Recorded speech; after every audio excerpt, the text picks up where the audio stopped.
Have you ever had a coworker who was so incompetent you wondered how they got hired? The woman I used to share an office with when I first started at my job would come in at 10:30 am, complain about how she had nothing to do, when, in reality, she had a lot to do, and proceeded to leave at 2:30 pm, claiming, "I'll just work from home the rest of the day."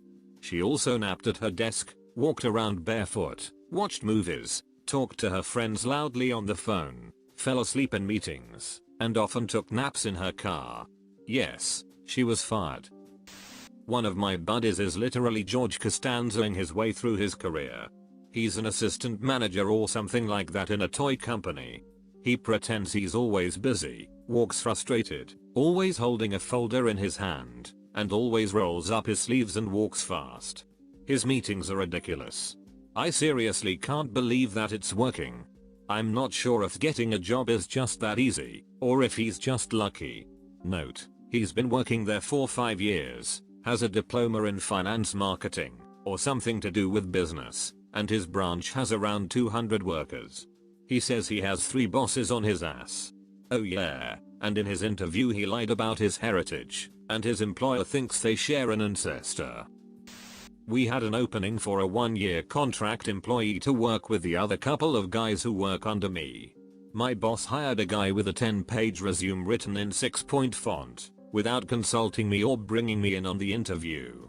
First day on the job, he tells us all about his ongoing divorce, and that his goal was to become a vice president in our company in 2 years.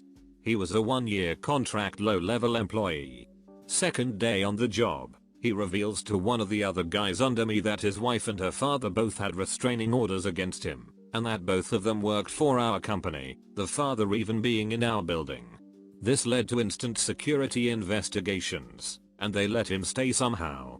He never shut up. Like, seriously, talked all day long.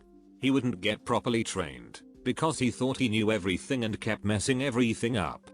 He started blogging on our company's internal social media site without permission. He was told by my boss to stop. He didn't. Was asked to train on drawing flowcharts in PowerPoint. Instead, he made a 12-page PowerPoint done outlining his 3-year communications plan for our giant multi-billion-dollar company, done in the official company template, and sent it out across the country to all sorts of higher-ups. This naturally caused giant waves, as everyone was like, "What's this new plan? What's going on with the plan we had?" Told me that he could type 300 words per minute. Numerous other things. He was eventually fired at 7 months into his contract. He was eating an ice cream cone when my boss came to fire him, and when asked to step into another office, to be fired, asked, "Can I bring my ice cream?" Then after being fired, he came out, still licking the ice cream cone, and said, "I just got fired." The combo of his face with the ice cream cone was the most pathetic thing I've ever seen. And the first time I felt sorry for him. Months after being fired, he got a new job, and called my boss to ask what he could do different at his new job to not get fired. My boss was like, "I tried telling you for 7 months what not to do," and hung up on him. I used to work at a funeral home. There was a worker there who, whenever she caught a glimpse of a dead body, would nervously snort laugh.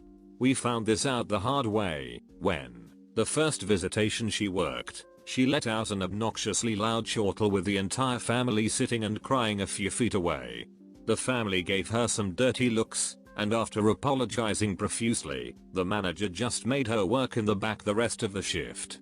I asked her if anything was wrong, and she told me she was terrified of dead people. Bewildered, I asked her why she took a job at a funeral home in the first place, to which she responded, "The money was too good not to pass up. We pay $14 an hour." She also thought that she'd only be doing clerical work. Since she was in the back now, I deemed the situation a-okay, and continued working. Bad move on my part. During funeral visitations, people often order flowers, which get delivered during the service. We then put the flowers on a pedestal next to the casket for the family to admire. So this girl gets a flower delivery, and decides to brave the fear and put them next to the casket. Sure enough, she starts snort laughing like a banshee. The family looks disgusted once again. Then, To make matters a million times worse, being right next to the casket, she caught a super close glimpse of the deceased. This swiftly prompted her to puke directly onto the deceased. The girl gasped. The family gasped. The employees gasped. There was dead silence for at least 15 seconds. One family member cried. Then another joined in. And another. It was domino effect hysteria like I'd never seen before. The chick was obviously fired on the spot, and she ran out without saying a word. TLDR, squeamish funeral home worker is deathly afraid of dead people. This short little mushroom-haired lady that I work with is unbelievably incompetent, and works at some capacity in HR. She is more of minion of them, but still, she has way too much power. Recently, she sent out an email with somewhere near 100 social security numbers of salaried employees over a certain age. When I started here, it was as a temp, and someone had to submit my hours. My boss would send it to her, who would approve it and submit it to the temp agency. The week he was on vacation, I tried to ensure my hours were submitted, and so I enlisted my bigger boss, as I was pretty sure I knew how this would end up. So, I emailed my hours to him, and to her as well, as I was instructed to do. Then, boss and I walked over to her desk to ensure that she sent it in, as it needed to be done that day. I advised her that I submitted my hours, and could she send it on? She stared at me blankly. I reminded her that I work for the temp agency, and had just sent her the email. She opened a manila folder on her desk, lifted a few sheets, and shook her head. I didn't get it. I sighed internally, smiled, and said again that I literally just emailed it to her, just now. She again opened the manila folder, patted the sheets inside, and shook her head again. It's not here. My boss looks absolutely shell-shocked. I patted the top of her monitor, and said slowly, but kindly, that it wouldn't be on paper, it would be in her email. She looked in the folder again. My boss, now extremely impatient and flabbergasted, glared at her and reiterated that it was sent just before we walked over, and could she please check her email? I swear she looked in the folder again. And again. And started shuffling through the papers. I wanted to cry. Actually, I wanted to push her out of her chair and click on her email myself, but I think that may be frowned upon in the office environment. The saddest thing of it all is, she is the one who does a lot of the settings for the new hirees. So when I got hired on permanently, she did a lot of it. I kept getting wrong stuff, duplicate entries, one with my name spelled wrong, and my first 2 paychecks after being made permanent, I had to go bother people to get written because I wasn't getting paid. Come to find out it was a combination of misspelled name and transposed social security numbers. I filled out my side of the paperwork multiple times, and she had hard copies of my license and social security card. I have no idea how she is still here. Sorry for the novel. We were discussing a new potential client from China, and at one point, I asked another coworker who has met the guy, I take it he's fluent in English? My coworker replied along the lines of, he likes to think so, but it's only acceptable. I suggest you use English, but speak to him very, very slowly.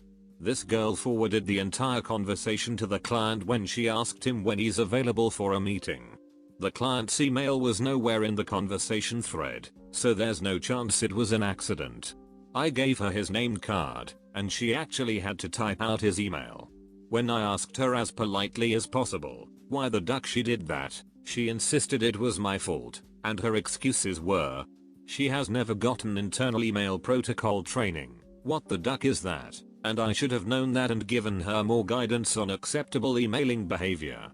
I approved of her email draft and should have been more clear that I wanted her to send only the email draft, and not the entire email chain. Oh, and the email draft? I had to rewrite the entire thing, because she wrote the email like a middle school girl asking her friends out for a sleepover. Double exclamation point was used. She was simply following the bank's protocol of making sure everything was documented. What? And I should have been more clear if I wanted her to deviate from the standard operating procedure. Did I mention this girl is supposedly a chemical engineering grad from an expensive college? After I had to deal with this kid, I now know why her college is often referred to as the university for spoiled children. My company is filled with them. 1. Maintenance and head of shop can never correctly predict how long it will take him to finish anything. This is paramount because we charge by the hour, but quote first and can't charge for more hours after the fact. We can try but it doesn't work. He gets yelled at every single day for ducking up in some way or another. At first I felt sorry for him, but since I've noticed he makes no effort to change his ways whatsoever, he is no longer pitted.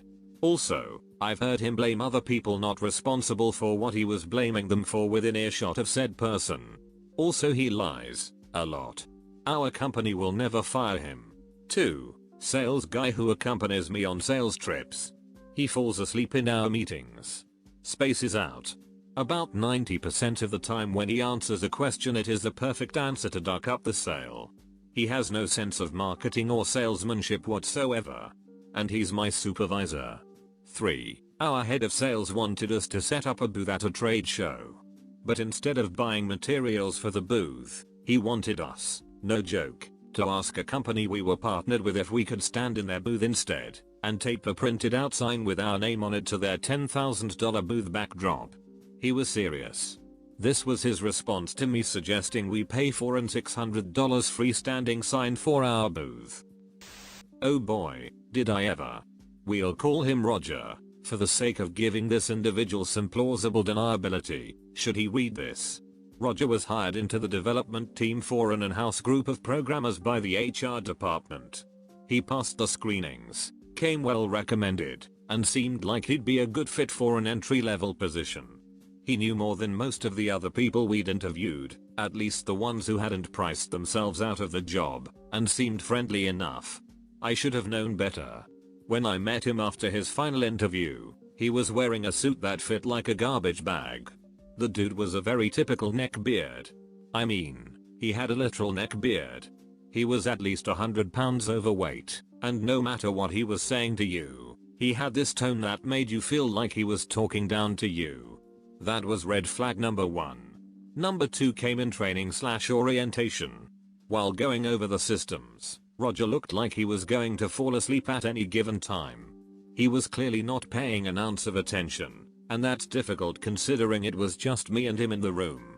He looked like he was pissed off at me for explaining the systems he'd be working with. We started him out easily enough, writing simply class logic that was already laid out in a spec. But as soon as we gave him an ounce of creative freedom, he fell apart at the seams. The dude had no idea what to do unless it was spelled out for him.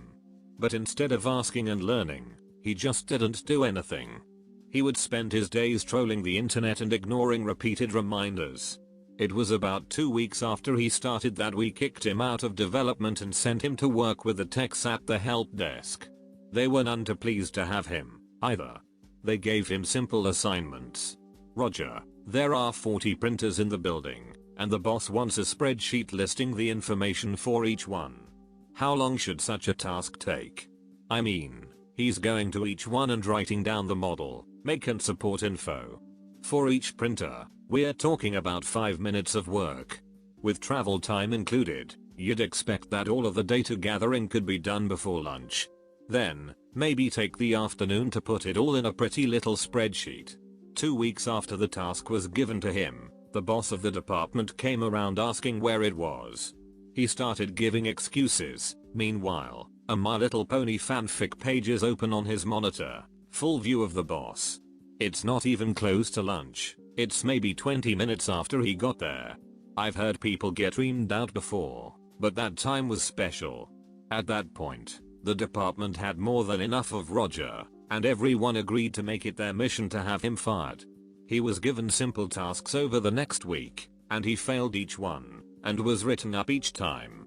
At the end of the week, he was escorted out by security.